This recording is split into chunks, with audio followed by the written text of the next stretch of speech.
Marina Chen stood at the floor-to-ceiling windows of her corner office, watching the Seattle skyline shimmer in the afternoon rain. At 32, she had built everything she ever wanted: a thriving tech consulting firm, a penthouse apartment, and complete independence from the family that had spent years making her feel inadequate. What she didn't expect was for that same family to come crawling back the moment they discovered who she was planning to marry. Before we jump back in, tell us where you're tuning in from, and if this story touches you, make sure you're subscribed, because tomorrow we've saved something extra special for you. The irony wasn't lost on her. For 15 years, her parents had treated her single status like a personal failure, a reflection of some fundamental flaw in her character. Every family gathering became an interrogation about her love life. Every holiday dinner included pointed comments about her biological clock and their desperate need for grandchildren. They had introduced her to countless men, each one more unsuitable than the last, convinced that any relationship was better than none at all. Now, as she prepared to marry Alexander Hartwell, heir to a tech empire worth billions, her parents suddenly viewed her romantic choices as nothing short of genius. The woman they had mocked for years for being too picky, too career-focused, too independent, was suddenly their greatest success story.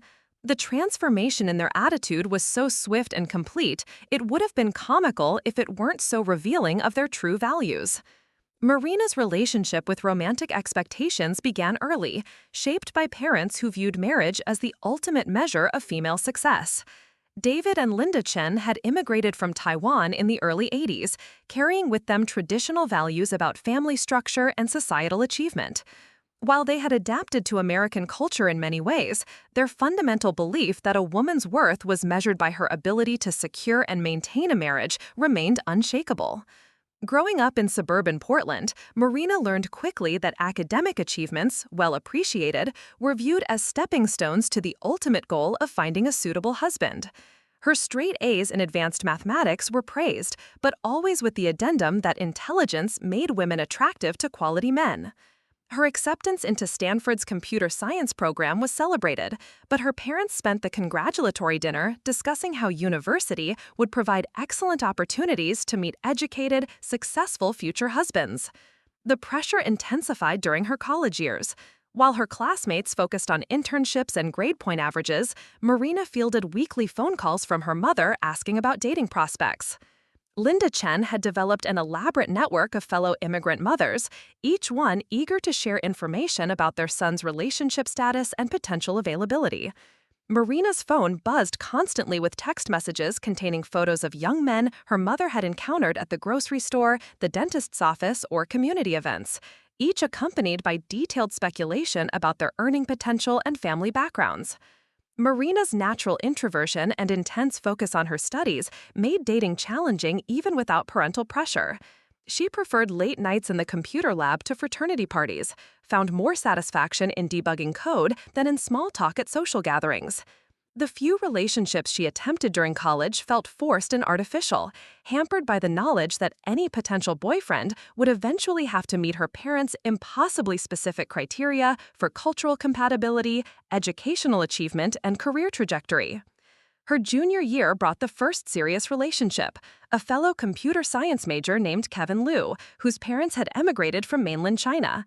The cultural similarities initially pleased her parents, and Marina felt hopeful that she had finally found someone who could bridge her personal preferences with family expectations. Kevin was intelligent, ambitious, and understood the pressures of growing up in an immigrant household. For 6 months, Marina imagined a future where family dinners wouldn't involve uncomfortable questions about her romantic prospects.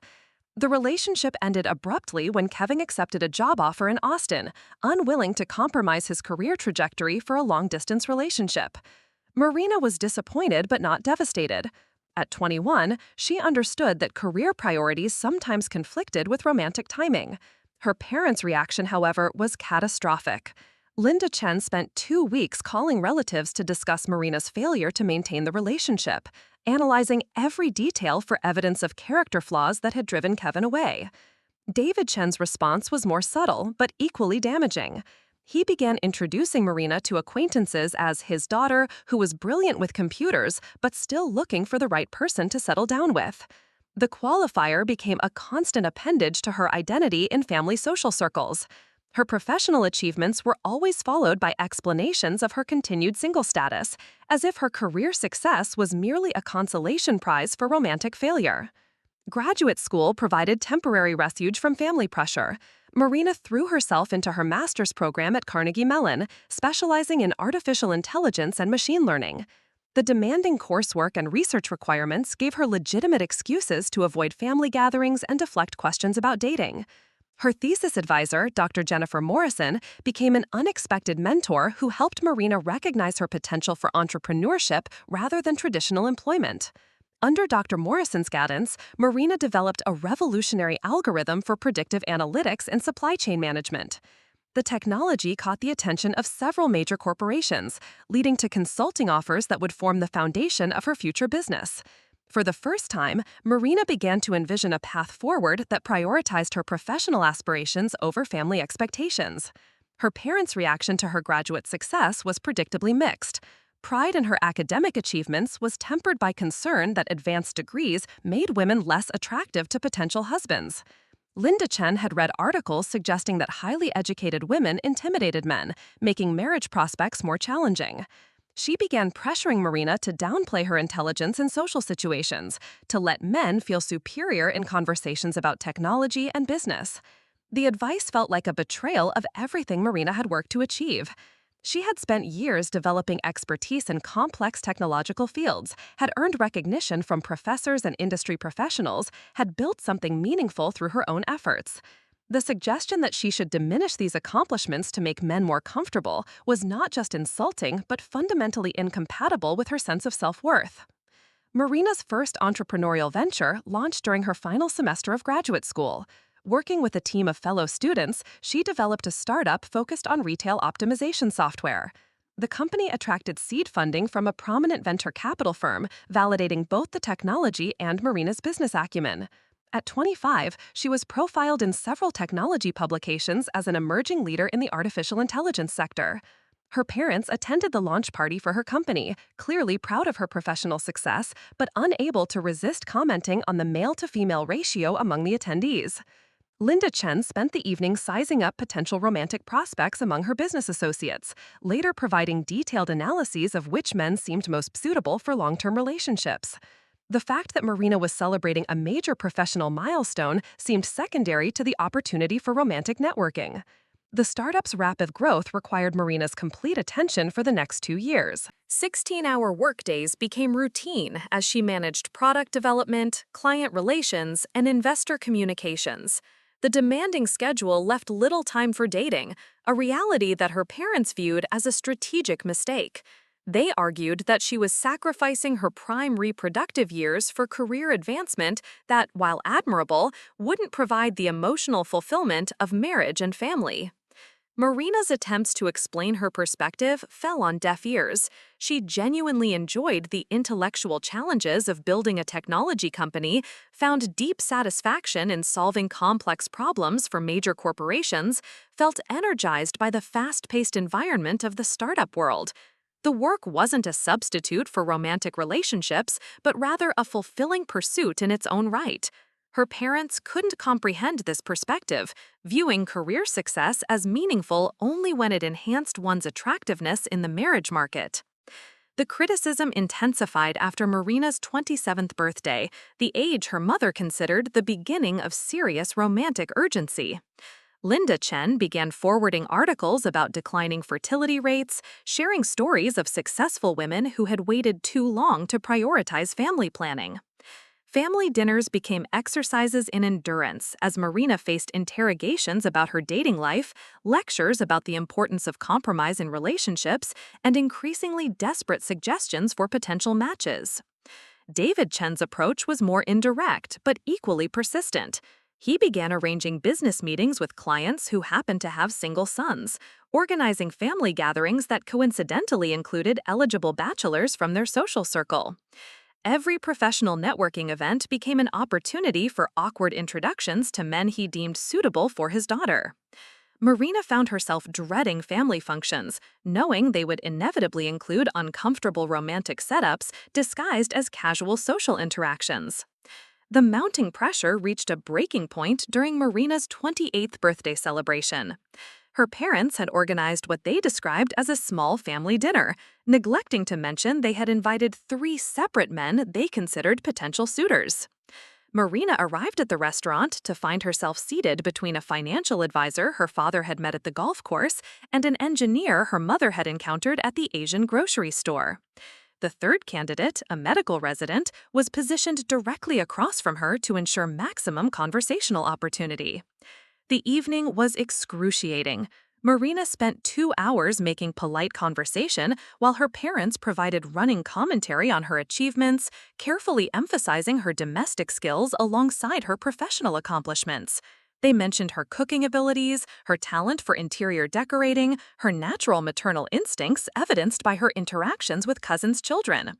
The presentation felt like a sales pitch, positioning Marina as an ideal wife rather than an autonomous individual. When one of the potential suitors asked about her long-term goals, Marina found herself in an impossible position. Honest answers about expanding her business, developing new technologies, and building industry partnerships would contradict her parents' narrative about her eagerness to settle down and start a family. Diplomatic responses that acknowledged both career and family aspirations felt disingenuous and manipulative. She settled for vague comments about keeping options open, hating herself for the evasiveness, but unwilling to create a scene at her own birthday dinner. The drive home with her parents afterward was a masterclass in passive-aggressive criticism. Linda Chen analyzed each interaction in minute detail, pointing out missed opportunities for romantic connection and suggesting improvements for future encounters. David Chen expressed disappointment that Marina hadn't shown more enthusiasm for the eligible men, questioning whether her standards had become unrealistically high due to career success.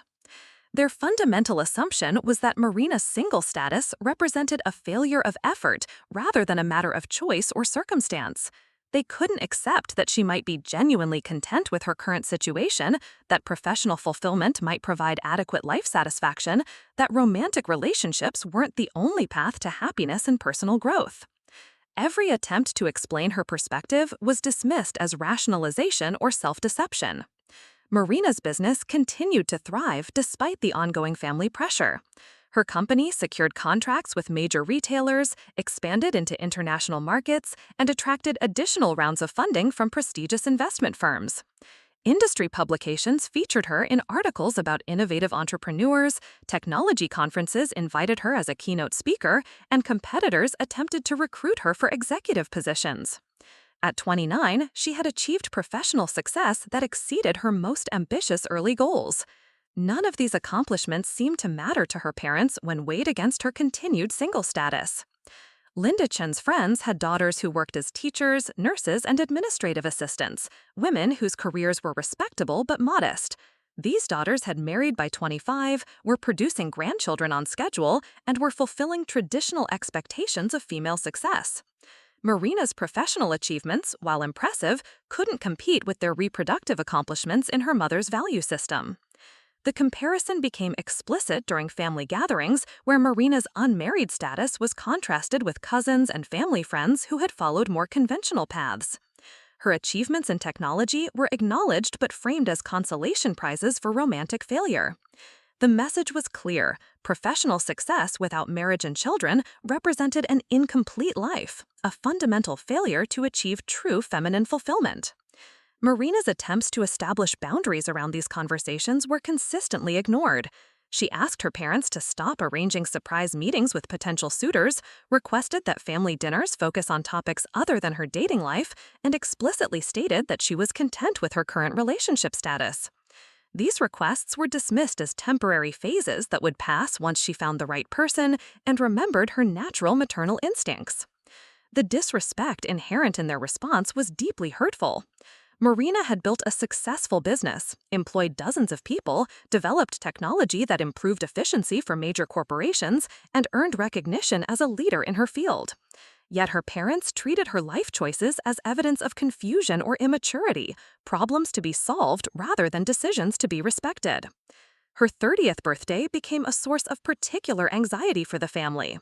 Linda Chen had convinced herself that 30 represented a critical deadline for marriage prospects, after which Marina's options would decline precipitously.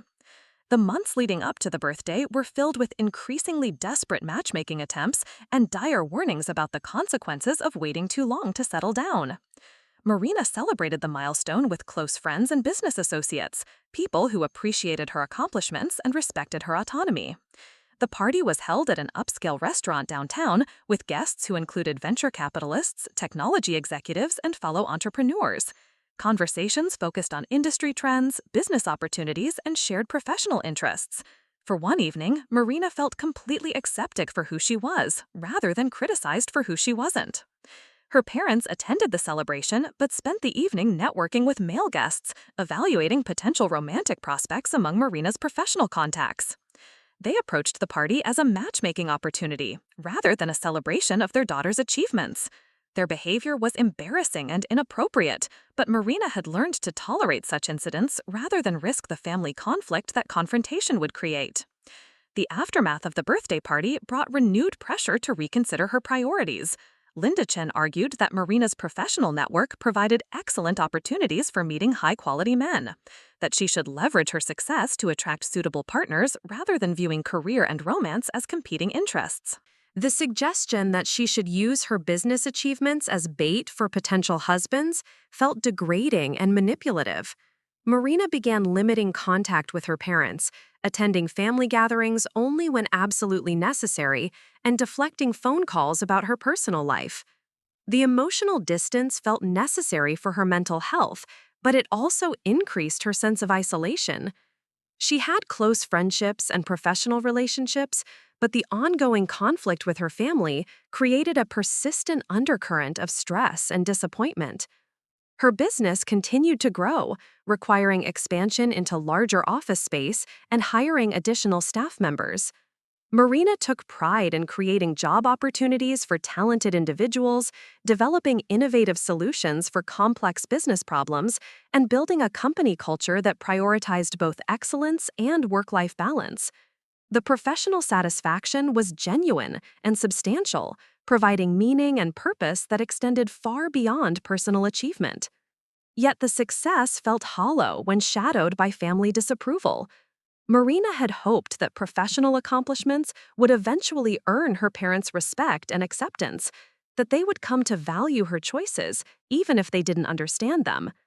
Instead, each milestone seemed to increase their anxiety about her romantic prospects, as if career success was inversely correlated with marriageability. The pattern continued for 3 years. Marina's company became a major player in the supply chain optimization industry. Her personal wealth grew substantially, and her professional reputation expanded internationally. She spoke at conferences around the world, was featured on magazine covers, and received offers to join corporate boards and advisory panels. None of these achievements seemed to register with her parents as meaningful accomplishments when weighed against her unmarried status. The criticism took a toll on Marina's self-confidence in ways she didn't fully recognize at the time. While she maintained faith in her professional abilities and business judgment, she began to internalize doubts about her personal life choices. The constant suggestions that she was too picky, too career-focused, too independent created a persistent questioning of her romantic standards and relationship priorities. Marina found herself second-guessing interactions with men, wondering if her parents were right about her inflexibility or unrealistic expectations. She began accepting dates with men who didn't particularly interest her, hoping to prove to herself and her family that she was capable of compromise and romantic connection. These relationships were uniformly unsuccessful, confirming her original instincts about compatibility while reinforcing her parents' belief that she was sabotaging her own romantic prospects. The cycle of criticism, self-doubt, and romantic failure became increasingly destructive. Marina's confidence in her personal judgment eroded even as her professional success continued to grow. She began to view her single status as evidence of personal inadequacy rather than a natural consequence of her particular circumstances and preferences. The psychological impact was subtle but significant, affecting her willingness to trust her own instincts about potential partners and relationship timing. By her 32nd birthday, Marina had achieved everything she had dreamed of professionally while feeling increasingly isolated personally. Her parents' disappointment had become a constant background presence, affecting family interactions and personal relationships in ways that extended far beyond romantic considerations. She began to wonder if their criticism contained elements of truth, if her focus on career success had indeed compromised her ability to form meaningful personal connections. The self-doubt was particularly painful because it contradicted Marina's rational understanding of her situation. She knew that her standards for romantic relationships were reasonable, that her career ambitions were legitimate, that her life choices reflected her authentic values and priorities. Yet the persistent family pressure had created emotional uncertainty that logic alone couldn't resolve. Marina's friends and professional colleagues saw a successful, confident entrepreneur who had built an impressive business while maintaining her integrity and values. Her parents saw a daughter who had failed to achieve the most basic markers of female success, whose professional accomplishments couldn't compensate for her inability to secure a husband and produce grandchildren. The contradiction between these perspectives created a cognitive dissonance that Marina struggled to resolve. The stage was set for a transformation that would challenge everything her parents believed about success, relationships, and their daughter's life choices. What they didn't know was that Marina's romantic prospects were about to change in ways they couldn't have imagined, forcing them to confront the shallow nature of their values and the depth of their misunderstanding about what truly mattered in their daughter's life. The irony was that Marina's period of greatest professional success would also mark the beginning of a love story that would exceed even her parents' most ambitious dreams for her future. But before that fairy tale could unfold, she would have to navigate the complex emotions of family disappointment and personal doubt that had shaped her adult life. The woman who had conquered the technology industry would soon face the challenge of conquering her own insecurities about love and marriage, while simultaneously teaching her family hard lessons about respect, acceptance, and the true meaning of success. Marina's decision to relocate her company's headquarters from Portland to Seattle came after careful analysis of market opportunities and talent availability. The move represented more than geographic relocation. It symbolized her complete independence from family expectations and her commitment to building life on her own terms. The distance from her parents provided breathing room that allowed her to focus entirely on business growth without constant romantic pressure. The Seattle tech ecosystem embraced Marina's company with enthusiasm. Her supply chain optimization algorithms had evolved beyond simple retail applications to encompass manufacturing, logistics, and international trade.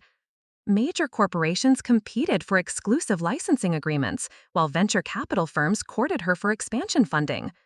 Marina found herself at the center of a bidding war that would ultimately value her company at over $200 million. The financial success brought unexpected freedom.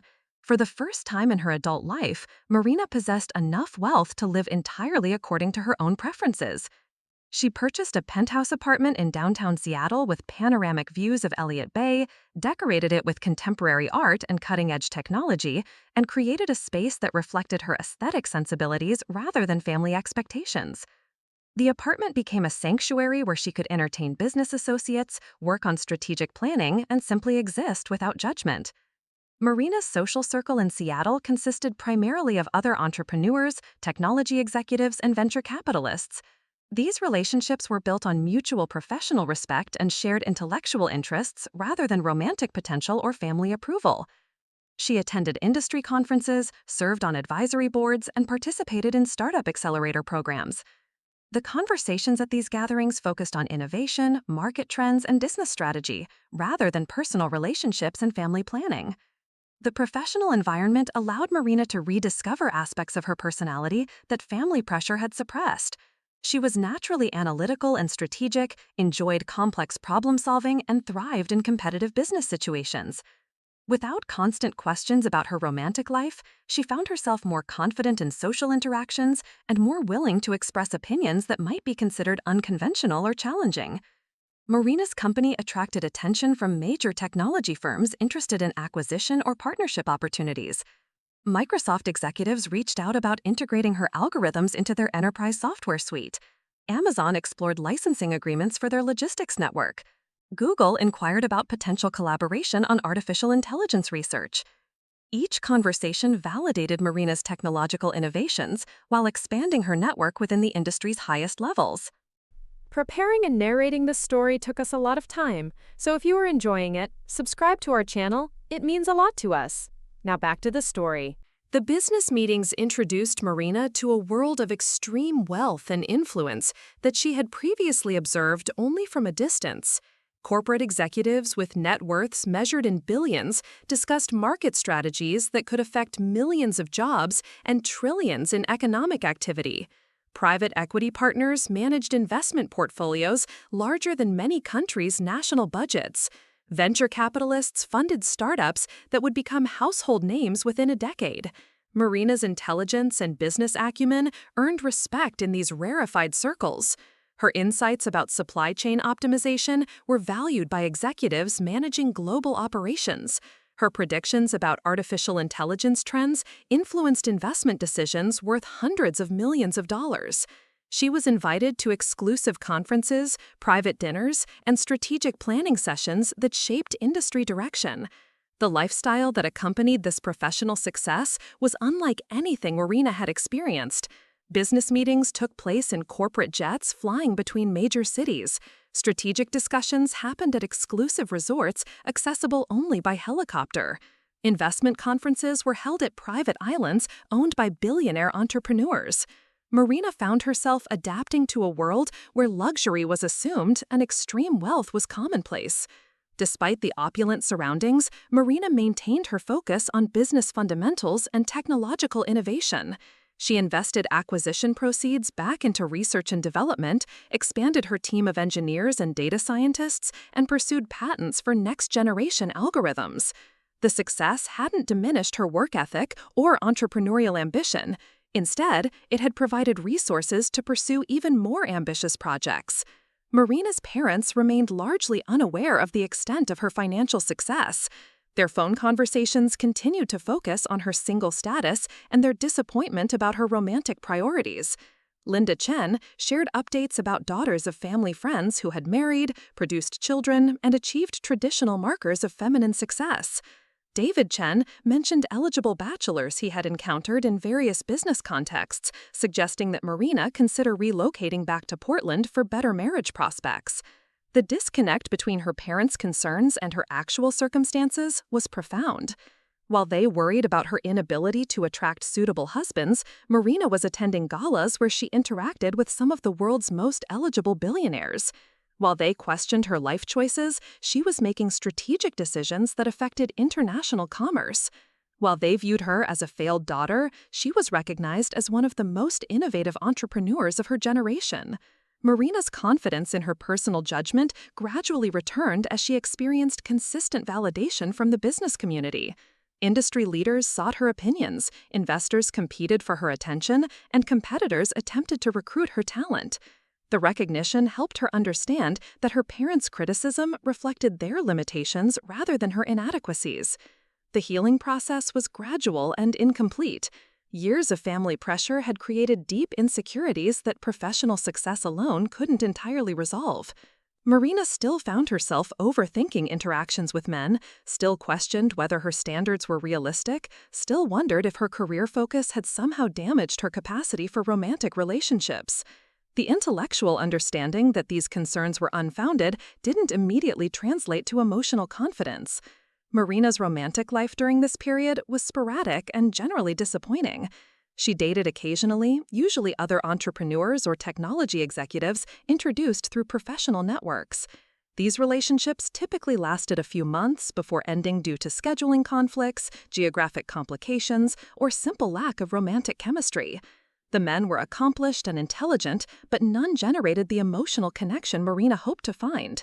The dating experiences reinforced some of her parents' criticisms in ways that were psychologically difficult to process.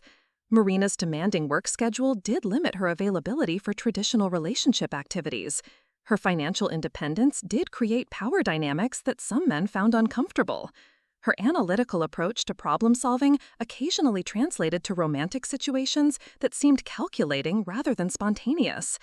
Yet Marina recognized that these characteristics were integral to her identity and professional success. Compromising her work ethic, financial independence, or analytical nature to accommodate insecure partners would require fundamental changes to her personality that felt inauthentic and self-destructive. She began to understand that the right relationship would complement rather than compete with these aspects of her character. The breakthrough came through an unexpected source. Marina was invited to speak at the Global Technology Leadership Summit, an exclusive conference attended by CEOs, investors, and government officials from around the world. The event was held at a luxury resort in Aspen, with presentations focusing on artificial intelligence, sustainable technology, and future economic trends. Marina's presentation on predictive analytics in global supply chains received enthusiastic response from the audience. Her research had practical applications for international trade, disaster preparedness, and economic forecasting. Several audience members approached her afterward with questions about licensing opportunities and collaborative research possibilities. Among the interested parties was Alexander Hartwell, heir to Hartwell Technologies, a conglomerate with interests in renewable energy, space exploration, and biotechnology research. Alexander had inherited control of the company following his father's retirement, transforming it from a traditional manufacturing firm into a leader in cutting-edge technological development. His personal net worth exceeded $5 billion, making him one of the youngest billionaires in the technology sector. Alexander's approach to business differed significantly from typical corporate executives Marina had encountered. He prioritized long-term sustainability over short-term profits, invested heavily in research projects with uncertain commercial potential, and maintained company cultures that emphasized innovation and employee welfare. His business philosophy aligned closely with Marina's values about responsible entrepreneurship and technological advancement. Their initial conversation at the conference focused entirely on business applications of Marina's algorithms. Alexander was particularly interested in supply chain optimization for renewable energy manufacturing, a sector where efficiency improvements could significantly impact global sustainability efforts. His questions demonstrated deep understanding of both technological capabilities and market dynamics, creating the type of intellectual discourse Marina found most engaging. The business discussion continued over dinner, with other conference attendees joining and leaving the conversation as topics shifted between artificial intelligence, environmental policy, and economic forecasting. Marina found herself genuinely enjoying the interaction, impressed by Alexander's knowledge and perspective on complex industry issues. His approach to business leadership reflected thoughtfulness and strategic vision that resonated with her own entrepreneurial philosophy. Alexander's invitation to continue their discussion over coffee the following morning was framed as a business meeting. They met in the hotel lobby at 7, both dressed professionally and carrying tablets loaded with technical specifications and market research. The conversation picked up where it had ended the previous evening, focusing on potential collaboration between their companies and shared interests in sustainable technology development. As they talked, Marina began to notice aspects of Alexander's personality beyond his business acumen.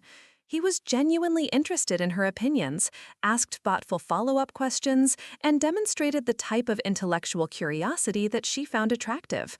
Unlike many successful men she had encountered, he seemed comfortable with her expertise and accomplishments, treating her as an equal rather than a potential threat to his ego. The coffee meeting extended through breakfast and into a walk around the resort grounds. Their conversation gradually shifted from business strategy to personal interests, family backgrounds, and life philosophies. Marina learned that Alexander had struggled with family expectations about his role in the company, that he had initially resisted inheriting control of the business, and that he had spent several years traveling and working for humanitarian organizations before accepting his corporate responsibilities. Alexander's background included an engineering degree from MIT, an MBA from Stanford, and extensive experience in international development work. He had spent 2 years building water treatment facilities in developing countries, another year working on educational technology projects in rural communities, and 6 months with a research team studying renewable energy applications in extreme climates. His commitment to using technology for social benefit aligned perfectly with Marina's values about responsible innovation. Their shared interests extended beyond technology and business. Both were passionate about contemporary art, enjoyed classical music, and maintained active lifestyles despite demanding work schedules. Alexander mentioned his collection of emerging artists, while Marina described her involvement with a Seattle gallery that showcased technology-inspired installations. The cultural connections provided additional common ground for developing friendship. The conference ended with Alexander's invitation to visit Hartwell Technologies' research facilities in San Francisco. The offer was presented as a business opportunity to explore collaboration possibilities, but Marina sensed potential for personal connection beyond professional interests. She accepted the invitation, curious about both the company's technological capabilities and the possibility of developing a meaningful relationship with someone who understood her professional world. Marina's visit to San Francisco exceeded her expectations in every regard. Hartwell Technologies operated from a campus that resembled a cross between a university research facility and a luxury resort. The buildings incorporated sustainable design principles, featured cutting-edge laboratory equipment, and maintained work environments that prioritized both productivity and employee satisfaction.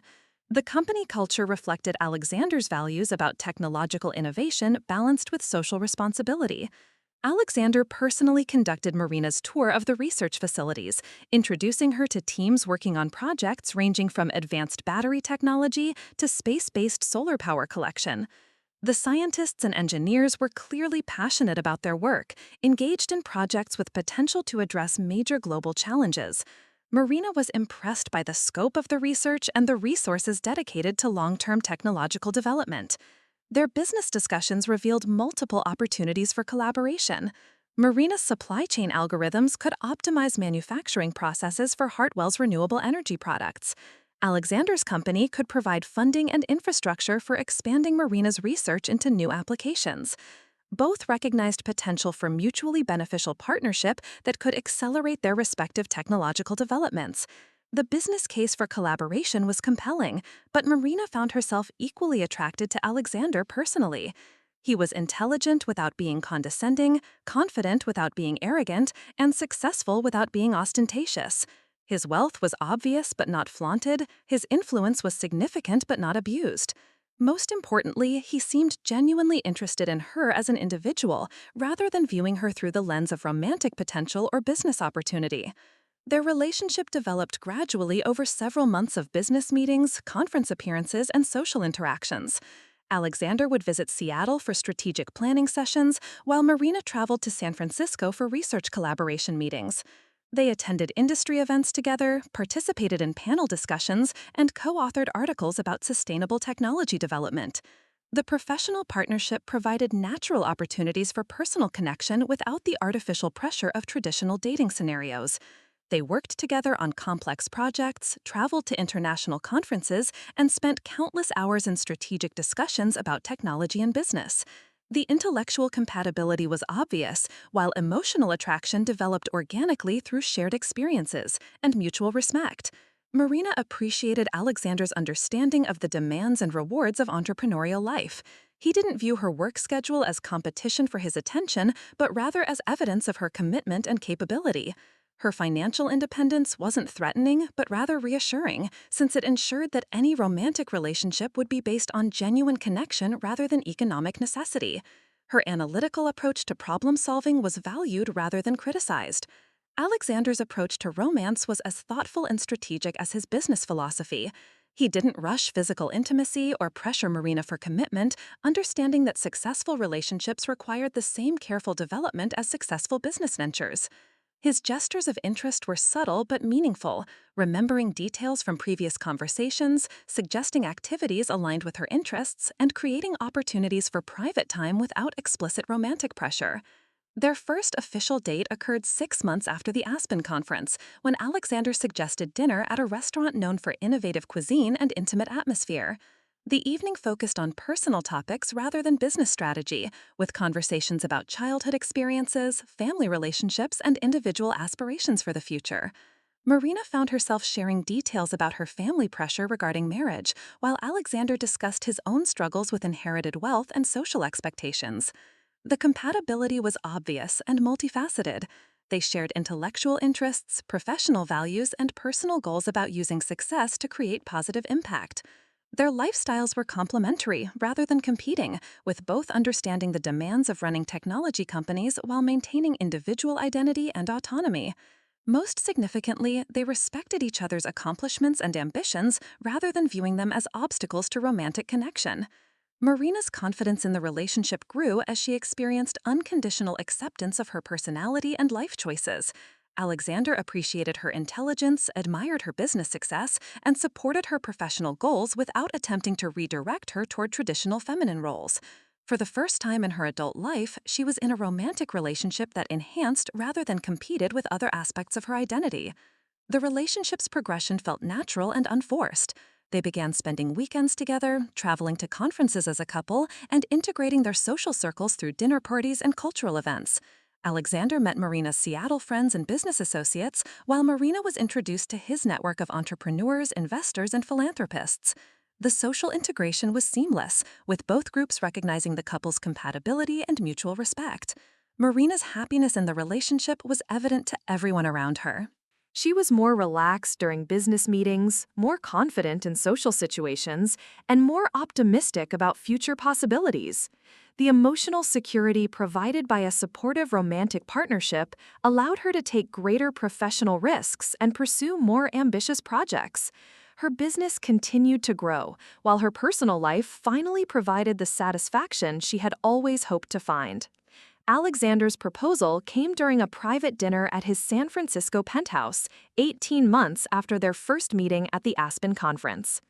The ring was a custom-designed piece featuring a rare blue diamond surrounded by smaller stones, created by a jeweler known for working with celebrities and royalty. The proposal itself was intimate and personal, focusing on their shared values and future aspirations rather than dramatic gestures or public displays. Marina's acceptance was immediate and enthusiastic. The relationship had developed organically into a partnership that satisfied both her emotional needs and intellectual requirements. Alexander understood her completely, supported her unconditionally, and shared her vision for using technology to create positive change. The engagement represented not just romantic commitment, but also business partnership, as they planned to merge their companies into a conglomerate focused on sustainable technology development. The engagement announcement created significant media attention due to Alexander's prominent position in the technology industry and his substantial personal wealth. Business publications featured articles about the power couple's potential influence on sustainable technology markets. Society magazines speculated about wedding plans and future philanthropic activities. The coverage was generally positive, portraying Marina as an accomplished entrepreneur who had found love with an equally successful partner. Marina's parents learned about the engagement through a phone call from her cousin, who had seen the announcement in a business magazine. Linda Chen's initial reaction was confusion, as she had no knowledge of Marina's relationship or Alexander's identity. The subsequent research into Alexander's background and wealth created a dramatic shift in her parents' perspective on Marina's romantic judgment and life choices. The irony was profound and painful. For years, Marina's parents had criticized her standards as unrealistic, her career focus as detrimental to romantic prospects, and her single status as evidence of personal failure. Now they discovered she was engaged to one of the world's most eligible billionaires, a man whose wealth and social position exceeded their most ambitious dreams for their daughter's future. Their reaction revealed the shallow nature of their values and the extent of their misunderstanding about Marina's life and character. The same woman they had viewed as a romantic failure was suddenly transformed into a strategic genius who had landed the ultimate prize in the marriage market. Their criticism turned instantly to praise, their disappointment to pride, their concerns to celebration. Marina felt a mixture of vindication and disgust at her parents' rapid transformation. The validation was satisfying after years of unfair criticism, but their reaction also confirmed her worst suspicions about their priorities and values. They were more impressed by Alexander's wealth than by his character, more excited about his social position than his compatibility with their daughter.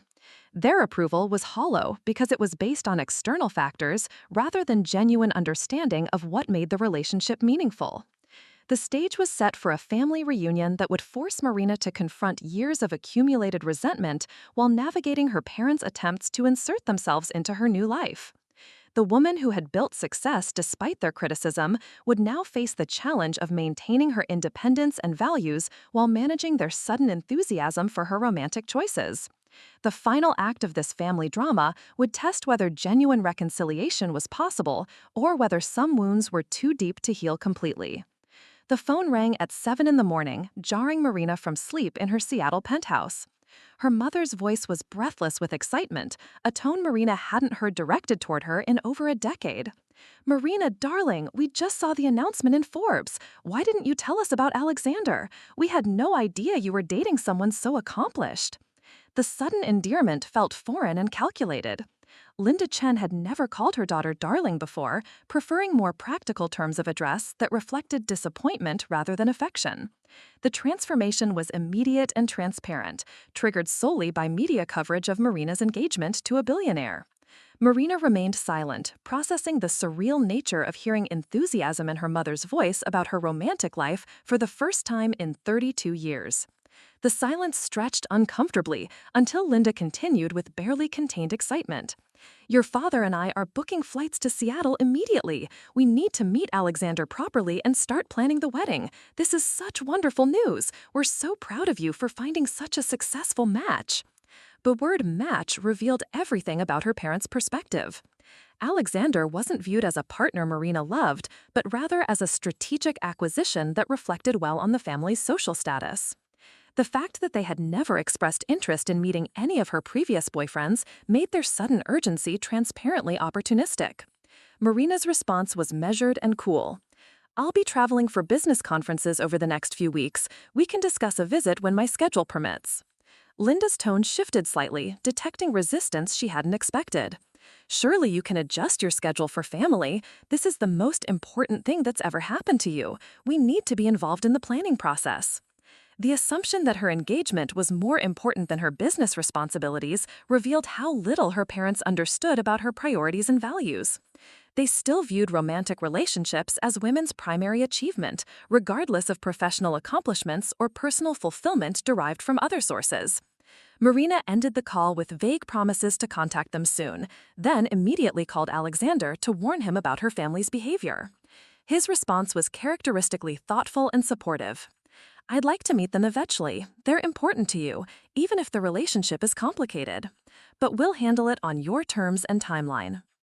His understanding of the complex family dynamics based on conversations they'd had about her childhood experiences reinforced Marina's confidence in their relationship. Alexander didn't pressure her to reconcile with her parents or dismiss her concerns about their motivations. He simply offered support while respecting her autonomy in managing family relationships. Marina's delay tactics worked for exactly 1 week before her parents appeared unannounced at her Seattle office. The receptionist called to inform her that Mr. and Mrs. Chen were in the lobby, insisting they had an appointment to discuss urgent family matters. Marina reluctantly agreed to see them, curious about their strategy for forcing the meeting.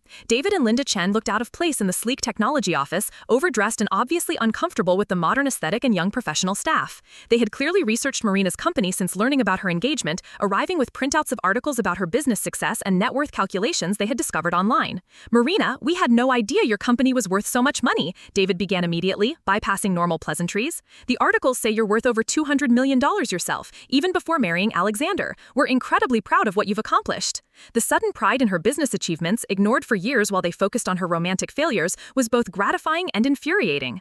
Marina had craved their recognition of her professional success, but receiving it only after they discovered her romantic relationship with a billionaire made the acknowledgement feel hollow and transactional. Linda Chen had prepared what appeared to be a rehearsed speech about family involvement in wedding planning. She produced a folder containing magazine clippings of celebrity weddings, venue recommendations, and detailed budgets for elaborate celebrations befitting Marina's new social status. The assumption that she would want a large, expensive wedding reflected their values rather than any understanding of her preferences. "We've researched Alexander's family background," Linda continued proudly, as if she had contributed to his selection through strategic planning. "His father built an incredible business empire. His mother serves on several prestigious charity boards. words, this marriage will establish you in the highest levels of society.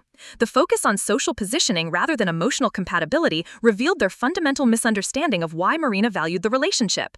They viewed Alexander as a social ladder rather than a life partner, a means of achieving status rather than a source of personal happiness and intellectual stimulation. Marina's response was deliberately neutral. Alexander and I haven't made specific wedding plans yet. We're both focused on our business responsibilities and prefer to keep our personal life private. David leaned forward with the expression he used when delivering what he considered sage advice. Marina, you can't approach this casually. Alexander's wealth and position require careful management. You need to present yourself appropriately, understand social expectations, and make sure the family is properly represented. The implication that she was somehow inadequate for her new social position was insulting on multiple levels. Marina had been attending high-level business functions for years, interacting comfortably with billionaires and industry leaders, earning respect through her intelligence and accomplishments. Her parents' assumption that she needed guidance reflected their own insecurities rather than any actual social deficiencies. Linda produced business cards for wedding planners, etiquette consultants, and personal stylists she had researched. We want to help you prepare for this new chapter. Alexander's family will expect certain standards, and we want to make sure you're ready. The condescending nature of the offer was breathtaking. Marina's parents were essentially suggesting she needed professional coaching to be worthy of her own fiancé, as if her natural personality and established social skills were insufficient for her new circumstances. Marina's patience finally snapped. I've been attending events with some of the world's wealthiest people for years. I don't need etiquette lessons or style consultants. Alexander appreciates me exactly as I am.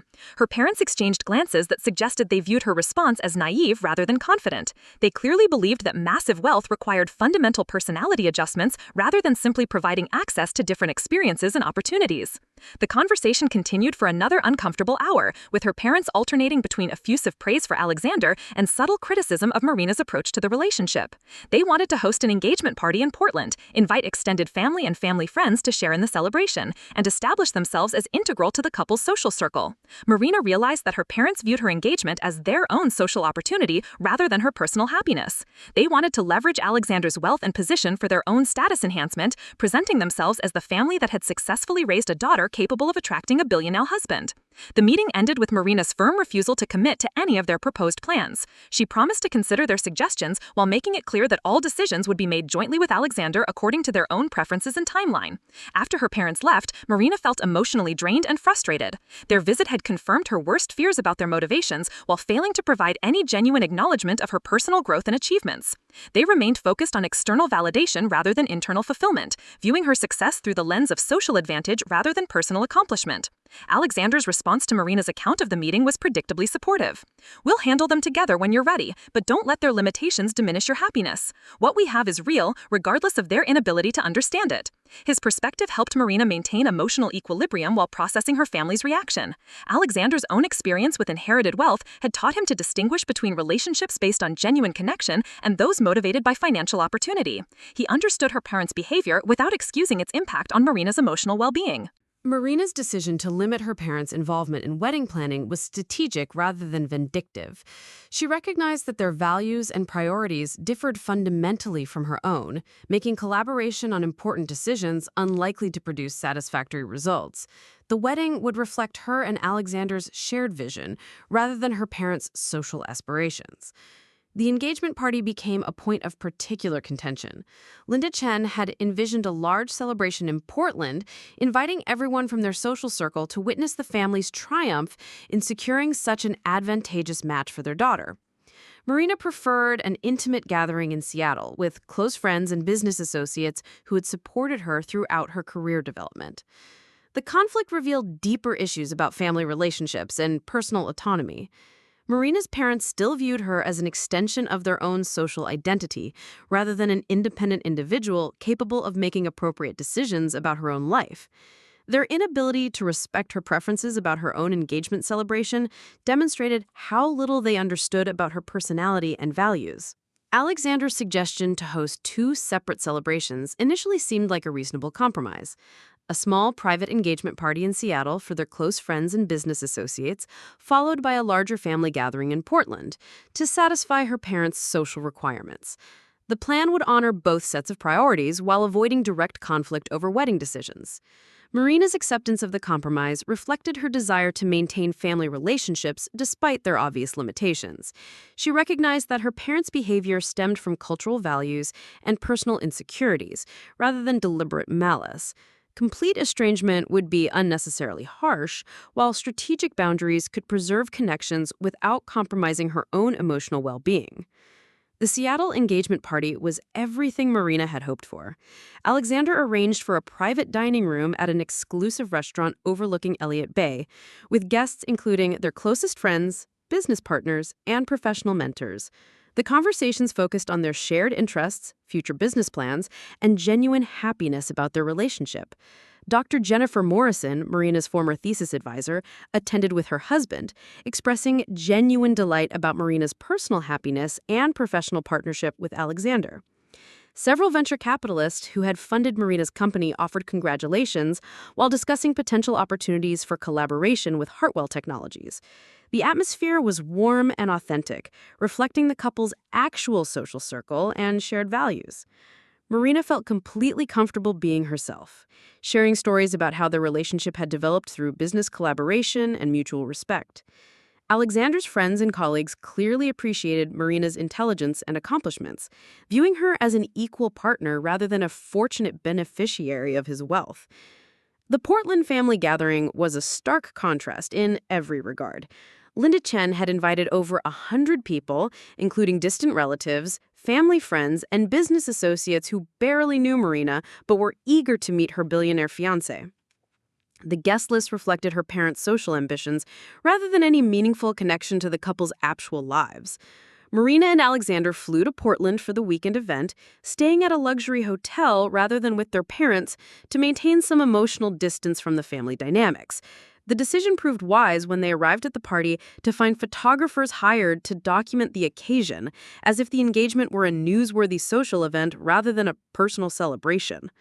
Linda Chen had transformed the family home into an elaborate showcase, hiring caterers, florists, and decorators to create an atmosphere that would impress Alexander and reflect well on the family's social status.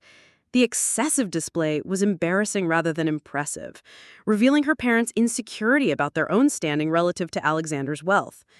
The introductions were particularly painful to witness.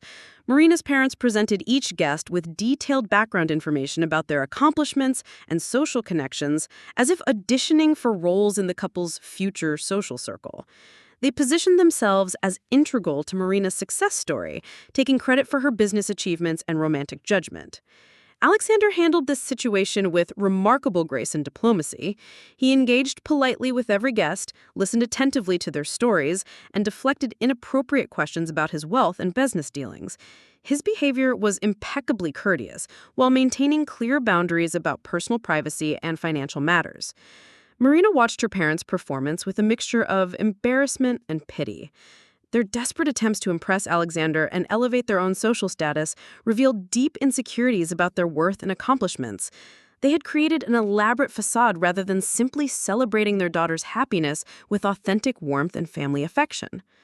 The most revealing moment came when Linda Chen pulled Marina aside to discuss seating arrangements for the wedding reception. She had prepared a detailed chart organizing guests by net worth and social position, ensuring that the most influential people would have premium table assignments near the couple's head table. We need to make sure Alexander's family understands that we appreciate the importance of this union.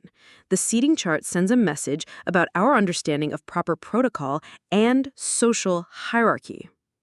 The reduction of their wedding celebration to a strategic networking opportunity was the final straw for Marina. She realized that her parents would never view the relationship with Alexander as anything more than a social and financial transaction. Their inability to appreciate the emotional and intellectual connections that made the relationship meaningful demonstrated fundamental incompatibility with her own values. Marina's response was calm but definitive. Alexander and I will be planning our own wedding, according to our preferences. We appreciate your enthusiasm, but we don't need assistance with guest lists or seating arrangements. Linda's face registered shock and disappointment. Marina, you can't handle something this important without proper guidance. Alexander's family expect certain standards. You don't want to embarrass him with inappropriate choices. The suggestion that Marina would embarrass Alexander revealed her mother's true opinion of her daughter's capabilities and social worthiness. Despite all her professional achievements and demonstrated ability to navigate elite business circles, her parents still viewed her as inadequate for her new circumstances. The drive back to the hotel that evening was quiet, with both Marina and Alexander processing the complex emotions generated by the family gathering. Alexander finally broke the silence with characteristic insight. They're not bad people, just limited in their understanding of what matters. Their reaction says more about their insecurities than about your worth or our relationship. His perspective helped Marina maintain emotional equilibrium while acknowledging the painful reality of her family's limitations.